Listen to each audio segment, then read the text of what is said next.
የሰይጣን አባታችን ነው ብዬ ጸልዬ አውቃለሁ። ቀለቆስ ነው በኋላ ነደደ። ያው እንጨቱ ደግሞ መውደቅ አለበት አይደለ?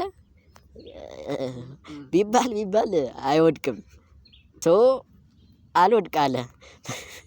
ከዛ ብራዘር አረነ ካርገው ምናምን ማለት በግል ማለት የምታዩት ዛፍ ወደ 160 ዓመት በላይ የቆየ ዛፍ ነው።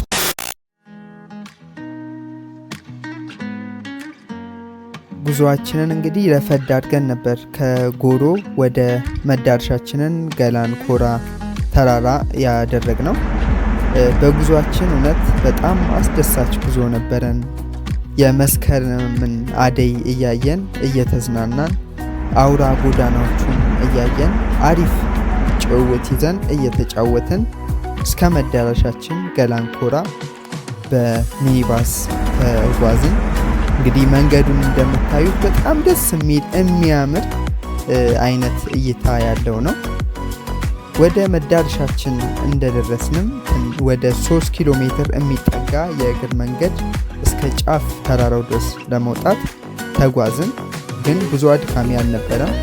እንደውም የተለያዩ የተራራውን አንጡራ ሀብቶች፣ ታሪካዊ የቆዩ ዛፎችን እያየን አቆራጠን ወጣን ማለት ነው። እንግዲህ ከዚህ ቦታ ካስተዋልኳቸው ነገሮች አንዱ ቦታው በጣም ጥንታዊ የሆነና ለዚህ ማመላካች ደግሞ ጥንታዊ የሆኑ ዛፎችን መመልከታችን አንዱ ቦታው በጣም ወሳኝ ቦታ እንደሆነ ያየንበት ሁኔታ ነበር።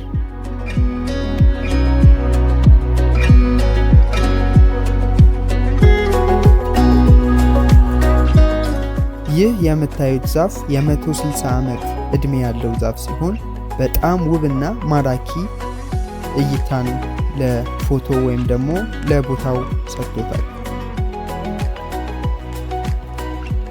እኛም እዛ ትንሽ አረፍ ብለን ትንሽ ጨዋታዎችን ካወጋን በኋላ ወደ ገላን ኮራ ማርያም ጥንታዊቷ ቤተክርስቲያን ገብተን ሃይማኖታዊ ስርዓታችንን ከፈጸምን በኋላ መዳረሻችን ወደ ሆነው ወደ ገላን ኮራ ተራራ ጫፍ አናት ላይ ወጥተን የአስደናቂውን የሚስጥራዊው የኤረር ተራራን ውብ ገጽታና የኢትዮጵያን ውብ ምድሮችን እያየን ወደ ፕሮግራማችን ገባን።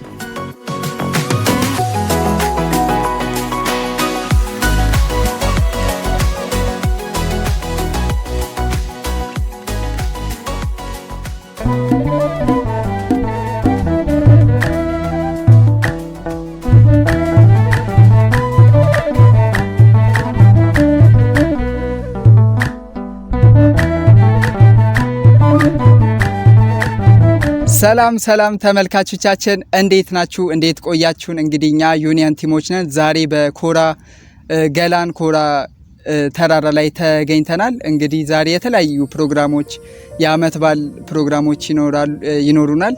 ለአመት በዓሉ በመጀመሪያ እንዴት አደረሳችሁ? ለመስቀል ለአዲስ አመት እንኳን አደረሳችሁ። ዛሬ በገላን ኮራ ማርያም ተራራ ላይ ተገኝተናል። እንግዲህ ከኋላዬ እንደምታዩት ሚስጥራዊ የኤረር ተራራ ይገኛል። እንግዲህ ይህን በመሰለ በሚያምር ቦታ ላይ ተገኝተናል። እስከ ፍጻሜያችን ከኛ ጋር ቆዩ። ዩቲዩባችንን ሰብስክራይብ እያደረጋችሁ ቤተሰብ እንድትሆኑ በአክብሮት እንጠይቃለን። እንኳን አደረሰ። ለመስቀልም ለአዲስ አመትም እጅግ ተደራራቢ በዓላት ናቸው በመስከረም ወራት ያሉ። እስቲ ስለ በዓሉን በምን አይነት ሁኔታ እንዳሳለፍክ እስኪ ለተመልካቾቻችን እስኪ አጋራን። እንግዲህ ደሱ አሪፍ ነበረ። እግዚአብሔርን እያሰብን እንግዲህ በሚገርም ሁኔታ ሁለቱንም በዓላት አዲስም አመትም መስቀልንም በሚገርም ሁኔታ አሳልፈናል። በጣም ደስ የሚል ጊዜ ነበረን። ከቤተሰብ ጋር ነው ያሳለፍኩት። እንግዲህ እግዚአብሔርን ያደረገልን ነገር በባለፈው አመት እያየን ብዙ ነገር የተማርንበት በዓል ነበረ። መስቀልም እንግዲህ ሰፈር ታውቃለህ ይደምቃል። በድምቀት በደንብ አሳልፈናል። እናንተ ጋርስ እንዴት ነበር ደሱ? እኛ ጋም በጣም በሚገርም ጥበብ እና በሚያስደንቅ ሁኔታ በዓልን አሳልፈናል። አዲስ ዓመት ሲመጣ ምንጊዜም አምላካችን አዲስ ተስፋ፣ አዲስ ነገር ያው አዲስ ከዜሮ ዜሮ እድል እየሰጠን እንደሆነ ልንገነዘብ ይገባል። ካለፉት ዓመተ ምህረት የምንማራቸው ያሳለፍናቸው ነገሮችን ተምረን ወደ በጎነትም ለመምጣት አዲስ ተስፋ አዲስ እድል የሚሰጥ ነው አዲስ ዓመት ማለት ነው። እንግዲህ ተመልካቾቻችን ማለት ነው አዲስ ዓመትን በደስ በሚል ከቤተሰቦቼ ጋር አሳልፈናል ማለት ነው። ጌችዬ ደስ እንደ እስቲ ከ2017 የተማርካቸውን ነገሮች እስቲ ምን ተምረሃል? ምን ያስተማረህ ዓመት ነበር? ምኖችን ብዙ የተገነዘብካቸው ነገሮች ካሉ እስቲ ለተመልካቾቻችንም ለህይወታቸው ይጠቅማቸዋል። ለአዲስ ዓመትም ተምሬበታለሁ፣ ከባለፈው ዓመት ተምሬያለሁ የምትለው ነገር ካለ እስቲ አካፍለን፣ እኔም ደግሞ አካፍላቸዋለሁ። ጌቺ ጥሩ ጥያቄ ነው የጠየቅከው። ምክንያቱም እኛን ለሚመለከቱ ያስተምራል ብለን ስለምናስብ ካለፉት ዓመታት ከተማርኩባቸው መካከል ለሰው መድረስን፣ ጊዜን በአግባቡ መጠቀምን፣ የጊዜ ጠቀሜታ በጣም እጅግ ጠቃሚ እንደሆነ ተመሬበታለሁ። ወደፊትም የተሰጠንን የአዳዲስ ዘመናትን በአግባቡ ለመጠቀም ለመስራት እንሞክራለን። ፈጣሪ በሰጠንና የእድሜ ጸጋ በሰጠን መሰረት ለመስራት እንሞክራለን። በ2017 የተማርኩበትም ጥሩም ነገር መጥፎም ነገር ሀዘናትንም እጅግ ብዙ ነገሮችን አሳልፈናል። ግን ሁሉም ነገር ለበጎ ነውና በህይወት ስንኖር መፈተንም ዳገት መውጣትም መውረድም ያለ ነውና አሪፍ ነገሮችን ከ2017 ተምሬበታለሁ ማለት ነው። ይህንን ይመስላል ጌቺ። ከ2017 ብዙ ነገሮችን ተምሬያለሁ። ለአዲሱም ዓመትም የሆኑ ነገሮችን በደንብ እግዚአብሔርም ያስተማረኝ ዓመተ ምህረት ነው። በመጀመሪያ የተማርኩት ነገር ቢኖር መንፈሳዊነት ነው። መንፈሳዊነት እኛ እንደምናራክሰው ወይም ደግሞ ቸል እንደምንለው እንዳልሆነ ተምሬበታለሁ። ብዙዎቻችን በቃ ስራ ላይም የተለያዩ ነገሮች ላይም እየባከንን ብዙ መንፈሳዊ ህይወታችን ማስመሰል ሆኗልና በቃ ቤተክርስቲያን መሄድን አለ አይደለ፣ ከሰዎች ጋር ከአገልጋዮች ጋር ህብረት ማድረግን ማክበርን፣ አንዱ የሌላው እምነትን ማክበርን በደንብ ፈጣሪ ያስተማረኝ ጊዜ ነው። አርቆ ግን ያስተማረኝ ጊዜ ነበረ። ሌላው የተማርኩት ያው እኔ ስራ ላይ ነኝ። በስራ የተማርኩት ደግሞ ገንዘብን አለማተኮር ነው። ገንዘብን ስናተኩር ብዙ ጊዜ አይሳካልንም። እግዚአብሔርን ማሰብ፣ ቤተሰብን ማስቀደም፣ ዙሪያ ያለውን ሰው ማስቀደም በጣም ትልቅ ነገር እንደሆነ በረከትን ይዞ እንደሚመጣ አይቻለሁ። ለገንዘብ ቅድሚያ ስንሰጥ እኛ ራሳችን እያለቅን እንመጣለን እና እሱን እግዚአብሔር በደንብ በሰፊው ያሳየኝ ዓመተ ምህረት ነውና ፍቅርን፣ ሰላምን፣ ከሰው ጋር ተዋህዶ አብሮ በሰላም መኖርን በደንብ የተማርኩበት ዓመተ ምህረት ነው። እግዚአብሔር ብዙ ነገሮችን የሚያደርገው ከዓመት ዓመት የሚያስተምረን ያው እኛን ሊያበቃ ስለሚፈልግ ነውና እነዚህ ነገሮች በደንብ ተምሬያለሁ። ሌላው በ2018 ማስተካከል ካለብን ቢያንስ የወጣትነት ዘመናችንን በበጎ ስራ ብናሳልፍ ብዬ አሳልፋለሁ። ወጣትነት አጉል እድሜ ላይ ነው፣ ፋየር ኤጅ ላይ የሚባል ነው። ብዙ ነገሮች ያምሩናል፣ ብዙ ነገሮችን እንፈልጋለን። ነገር ግን ከዛ ውስጥ የሚጠቅሙንን የሚጎድኑን ለይተን ደግሞ መጠቀም አለብን ማለት ነው። 2018ን ወጣት የአንድ ሀገር ዋና ምሰሶ እንደሆነም ይታወቃል ማለት ነው። በዚህ አዲስ ዓመት ሀገራችንን ለውጠን በሃይማኖታችን ጸንተን እንድንኖር መልእክቴን አስተላልፋለሁ። በዚህ አጋጣሚ ይህንን የዩቲዩብ ቻናል ሰብስክራይብ እያደረጋችሁ እንድታልፉ ስንል እንጠይቃለን። ምክንያቱም ከምንለቃቸው ቪዲዮዎች ቢያንስ 98% የሚሆነው ካቾቻችን ሰብስክራይብ ሳታረጉ ነው የምታልፉት። ስለዚህ ባያችሁ ቁጥር ሰብስክራይብ እያደረጋችሁ እንዲሁም የደውል ምልክቷን በመጫን ሁሌም አዳዲስና ወቅታዊ የሆኑ ፕሮግራሞች ሲመጡ እንድትከታተሉ ስንል እንጠይቃለን። ሶስተኛው ጥያቄ የተሰጠን ማትረሳው ገጠመኝ ካለ ብትነግረን ይላል። ማረሳው ገጠመኝ አንዴ ቤተ ክርስቲያን ሄድንና ከልጆች ጋር ከጉባኤ እንደተጨረሰ ወጣቶች ጸልይ ተብሎ እድል ተሰጠኝ እና በቃ ለመጸለይ ቸኩያለሁና ይቅር ይበለኝ። እግዚአብሔር አባታችን ነው ብዬ ጸልያለሁ ብዬ ሰይጣን አባታችን ነው ብዬ ጸልዬ አውቃለሁ።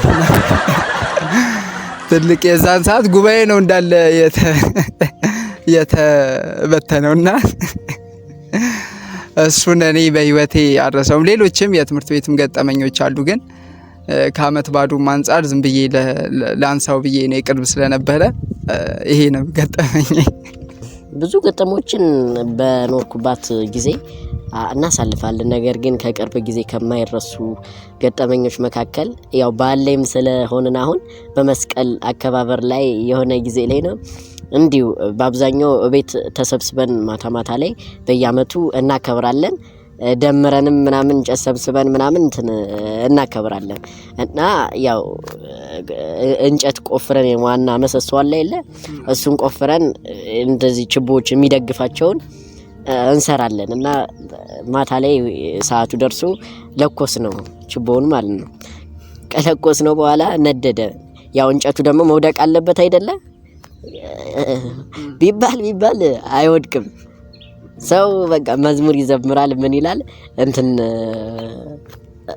በቃ ድጋሚ መዘመር ጀመር። ለምን መውደቅ አለበት? ምክንያቱም በወደቀበት ቦታ በምዕራብም ይውደቅ በምስራቅም በወደቀበት አቅጣጫ ጥሩ ነገር ይመጣል ተብሎ ስለሚታሰብ ማለት ነው። አልወድቅ አለ። ከዛ ብራዘር አረነ ካርገው ምናምን ማለት በግር ማለት ነው።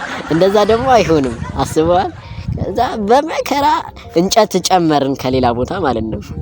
እንጨት ጨምረን በመጨረሻ ከስንት ሰዓታት ቆይታ በኋላ ወደቀ ማለት ነው። ከስር ተበልቶ ለካ እኔም በጣም ወደ ውስጥ አስምጨዋለሁ እንጨቱ ማለት በቀላሉ እንዳይወድቅ ማለት ነው። አልወድቅ ያለው ስለሰመጠ ነው። ወደ ላይ ከፍ ቢል ኖሮ ያው ይወድቃል። እሳት ፓወር ስላለው ግፊትም ስላለው ያ ገጠመኝ መቼም የማረሰው ነው ማለት ነው። ጥያቄ ደግሞ ይህ የዩኒየን ቲምስ የዩቲዩብ ቻናል በአዲስ አመት ምን ይዞልን ይመጣል የሚል ጥያቄ ነው። እስኪ ወደ ጌች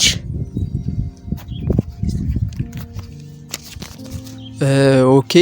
ዩኒየን በአዲሱ አመት ያሰብናቸው ብዙ ፕሮግራሞች አሉ። ሀሳባችን ላለመበታተን ባጭሩ የምንችላቸውን በአቅማችን እየሰራን እንሄዳለን። አሁን አሪፍ ሰዎችን እያገኘን ነው። እናንተም ሰብስክራይብ፣ ሼር በማድረግ እንድትደግፉን እያልን በአዲሱ አመት እንደ ሾርት ፊልሞች፣ አጭር ፊልሞችን አስበናል። ሰው ውጭ ሀገር ያሉ ፊልሞችን ከሚያይ ለምን እዚህ ሀገር ባሉ ልጆች የተሰሩ እንትኖችን አይም በሚል በፍቅርም ሊሆን ይችላል፣ በአክሽንም በተለያዩ ይዘት ያላቸው አስተማሪም አክሽን ይዘት ያላቸውን ለመምጣት ይዘን አስበናል። ሌላ ያሰብነው ትምህርቶችን ለምሳሌ እንደ ኤዲቲንግ ሶፍትዌር፣ ማሽን ትምህርቶችን፣ እንደ ማርኬቲንግ የተለያዩ ትምህርቶችን በተለያዩ ልጆች ወደ እናንተ ሰብስክራይበራችን እያደገ ሲመጣ እነሱንም በአዲስ አመት አስበናል። ሌላው እንደ ኮሜርሻል ቪዲዮዎች እንደ ፔፕሲ እንደሰራ ነው የተለያዩ ድርጅቶች ክሬቲቭ ማስታወቂያዎችን በአዲሱ አመት እንሰራለን ብለናል። ሌላ ደግሞ ውጭ ላይ ያሉ ዩቲዩብ ቻናሎች የሚሰሯቸውን አስተማሪ ክርክሮችን፣ ዲቤቶችን በአማርኛ ተርጉመን የመስራት ሀሳብ አለን። እንደ መዝሙራቶች የተለያዩ እንትኖች ላይ እየነካካን በአዲሱ አመት በአሪፍ ይዘት ተባብረን ከቲሞቻችን ጋር ይዘን እንቀርባለን። እናንተ ብቻ ሰብስክራይብ እያደረጋችሁ ከኛ ጋር ሁኑ።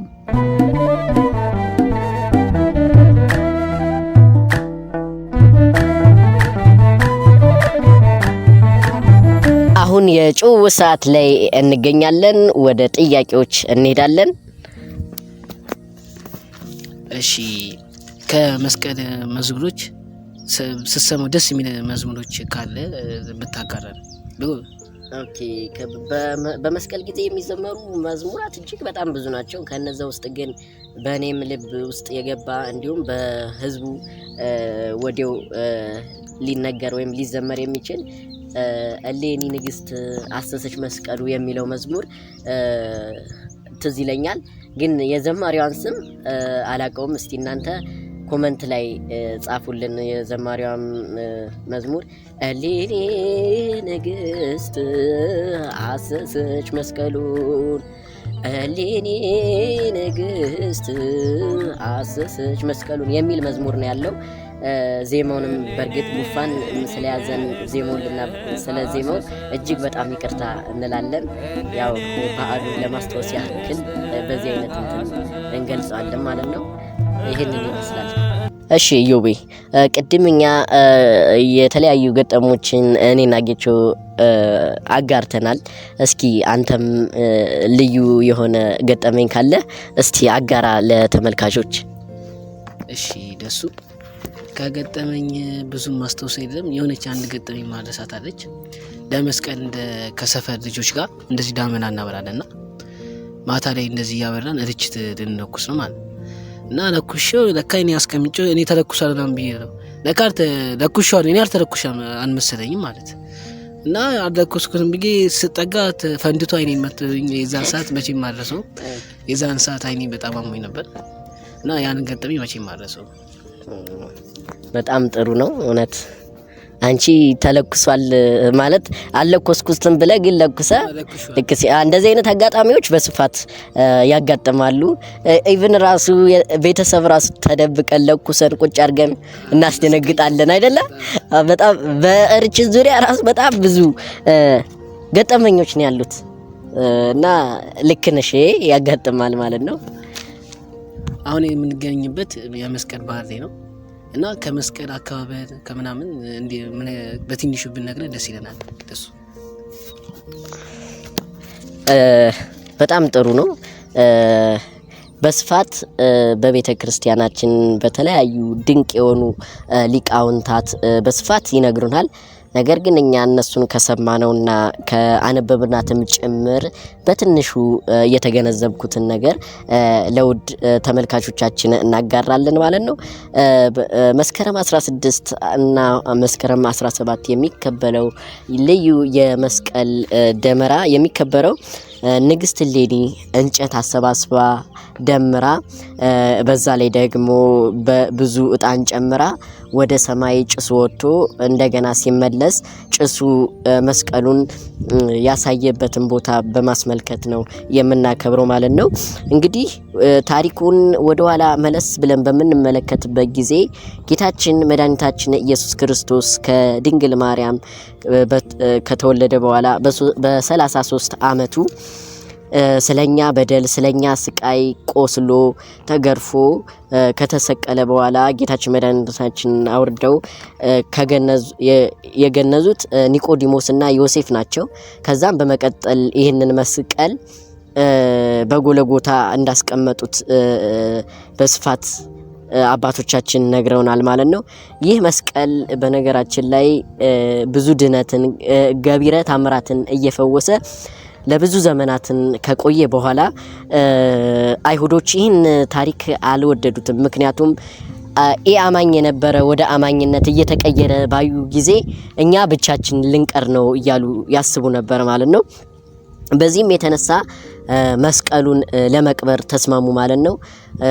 ከዚህ በኋላ ከቀበሩት በኋላ መስቀሉን በዛ ከተቀበረ በኋላ የአካባቢው ያለ ምእመን ሁሉ እዛ የተቆፈረ መስቀል ላይ ቆሻሻ እንዲደፋ በማድረግ ብዙ ዘመናትን ድፎችን ቆሻሻ በጣም የተደፋ ተራራ ኮረብታ ሰርቷል ማለት ነው።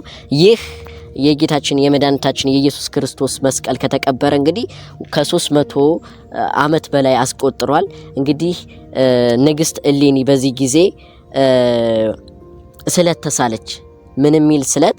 ልጇ ቆስጠንጢኖስ የሚባል ልጅ ነበራትና ልጄን ወደ እምነት ወደ ከኢአማኝ ወደ አማኝ ከቀየርክልኝ የጌታዬን የኢየሱስ ክርስቶስ መስቀልን ፈልጌ አወጣለሁ ብላ ተሳለች ማለት ነው። እጅግ በጣም ሰፊ ነው ታሪኩ። እኛ ያው ከጊዜም አንፃር በትንሹ ነው የምናቀርበው ማለት ነው። ከተሳለች በኋላም ልጇ ወደ እምነቱ ተመለሰላት ማለት ነው። በዚህም ጊዜ ንግስት እሌኒ ወደ ኢየሩሳሌም በመሄድ የጌታችን የመድኃኒታችን ኢየሱስ ክርስቶስ መስቀል ለመፈለግ ተነሳችና ብዙ ምእመናንን ጠየቀች። ነገር ግን 300 በላይ ስለሆነው የጌታችን የመድኃኒታችን የኢየሱስ ክርስቶስ ለማግኘት በጣም ተቸግራ ነበረ። ከዛም መካከል አረጋዊ ኬርሎስ የሚባል ሰው ታገኛለች በዚህ ውጣ ውረድ መካከል ማለት ነው። ከዚህም በመጠየቅ አረጋዊውን በጠየቀች ጊዜ አካባቢውን ጠቁማት። ነገር ግን አረጋዊው ቦታውን አያውቅም፣ ግን እዚህ የት አካባቢ እንደሆነ አሳያት ማለት ነው፣ ጠቁማት። በዚህም ጊዜ እንዴት እንደምታረግ ግራ ገባት። ከዛ አረጋዊ ኬርሎስም ሱባኤ ገብታ በሱባኤ እንዲገለጽላት ነገራት ማለት ነው። በዚህ ጊዜም ሱባኤ ገባችና እየጸለየች ያለ መላእክቶች መጥተው ተገለጹላት ማለት ነው። ምን እንዴት ብለው ተገለጹላት? እጣን መጀመሪያ ላይ ከመግቢያ ላይ እንደነገርናችሁ እጣን አጭሰሽ እንጨት ሰብስበሽ እጣኑን ጨምረሽ ጭሱ ወደ ሰማይ ወጥቶ ወደ መሬት የሚመለስ የሚጠቁምሽ ቦታ አስቆፍሪ አሏትና ነገሯት። ከዚህም በመቀጠል ኤሌኒ እንደዚህ ካደረገች በኋላ መላእክቶች ከተገለጹላት በኋላ የተባለችውን ነገር አደረገች። መስቀሉንም መስከረም 16 ደመራ አብርታ እጣን ጨምራ መስቀሉ ያለበትን ቦታ ደግሞ ያወቀችበት በ17 ነው። በአብዛኛው አማኞች ተመልካቾቻችን መስከረም 17 መስቀሉ እንደተገኘ ነው የሚያስቡት። ነገር ግን መስቀሉ 7 ወራትን ከፈጀ በኋላ ነው የተገኘው ማለት ነው። በዚህ መስከረም 17 መስቀሉ የት እንዳለ የተገኘበት ማለት ያገኘችበት ቦታ ነው። ከዛ በኋላ መስከረም 17 ቁፋሮ ከተጀመረ በኋላ መጋቢት 10 መስቀሉ ተገኝቷል ማለት ነው። እጅግ በጣም ሰፊ ነው ተመልካቾቻችን። ከዚህ በኋላ መስቀሉ ሲገኝ የሁለት ወንበዴዎች መስቀል ከጌታችን ከመድኃኒታችን ጋር ኢየሱስ ክርስቶስ ጋር አንድ ላይ በአንድነት ነበር የተቀበረው ማለት ነው። ከዚህ በኋላ ነበረ የትኛው እንደሚያድን ለማወቅ በሞተ ሰው ላይ የሁለት ወንበዴዎች ልክ መስቀሉ ሲደረግ ምንም እንትን አይልም።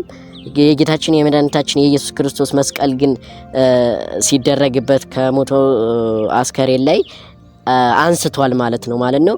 በዚህ ምክንያት ነው ልዩ የመስቀል በዓል የምናከብረው ማለት ነው።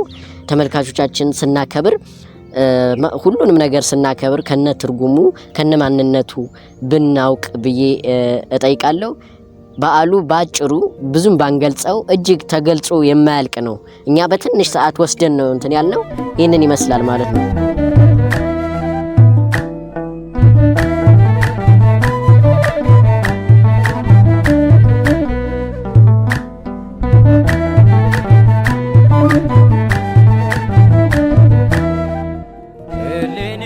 እንግዲህ ከተራራው አናት ላይ ሆነን ነው አሁን። እንዴት እንደሚያምር ዋው ዋው ዋው ዋው ዋው!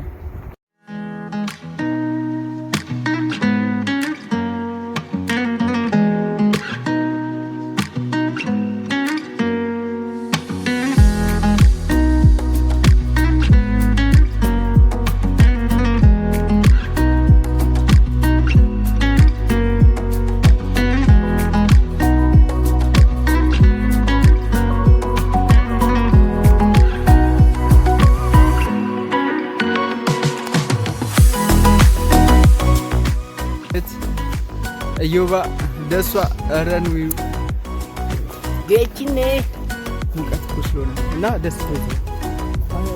ጌቺ ዝቃር ጌቺ ደስ ሰብስክራይብ ያደርጋችሁ። በጣም ነው የሚያምረው ጋይስ። ኋላችን ደብረ ዘይትና የረር ተራራ ይገኛል። ሰብስክራይብ ያስፈልገናል። ጌቺ በጣም እየለፋ ነው። ልፋታችንን አይታችሁ ሰብስክራይብ ወዳችኋል።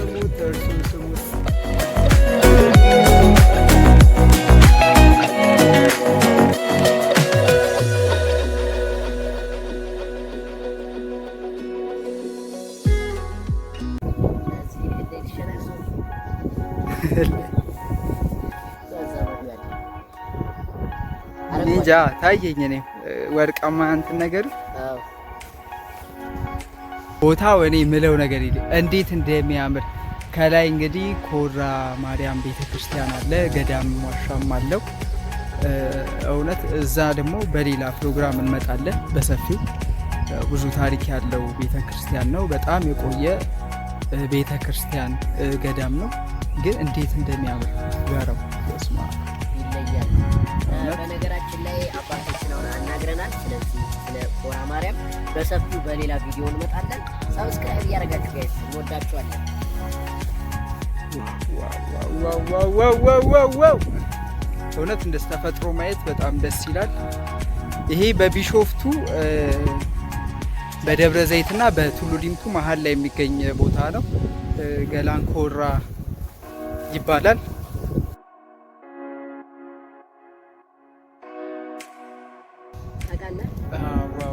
እውነት እዚህ ነበረ ትንሽ ጊዜ መቆየት ገዳም ምናምን እንዴት ደስ እራሳችሁ በደንብ ታያላችሁ።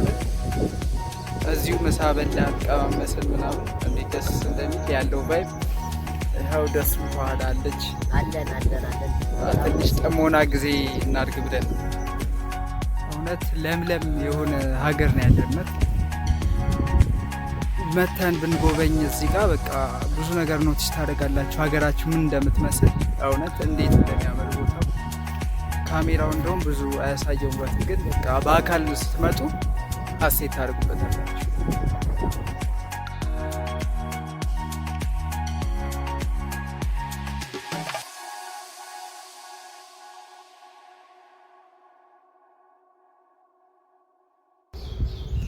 እንግዲህ ከኋላ የምታዩት ዛፍ ወደ 160 ዓመት በላይ የቆየ ዛፍ ነው።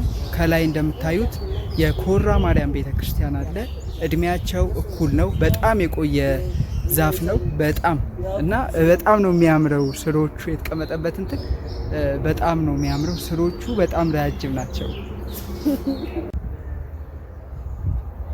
ስሩ እንደምታዩት እዛ ጋር ያለው ስር ይኸው እዚህ ጋር አለ። ይኸው እንደምታዩት ይኸው ስሮቹ እዚህ የቆሙበት ድረስ አለ። በጣም የቆየ እንትን ነው። በመጨረሻም ቦታው ላይ ያለንን አስደናቂ ጉብኝት እና ቆይታ አጠናቀን በመጣንበት ሚኒባስ ወደ ጎሮ ወደ መጣንበት መመለስ ችለናል እና ከዚህ ጉዞ እውነት በጣም አሪፍ ነገሮችን የቀሰምኩበት የኢትዮጵያን ውብ ገነት የመሰሉ ቦታዎችን ያየሁበት እና ደግሞ ለቀጣዩም እንደዚህ አይነት ነገሮችን ማስለመድ እንዳለብን የተማርንበት አሪፍ ቆይታ ነበረ። ከኛ ጋር ስለነበራችሁ እናመሰግናለን።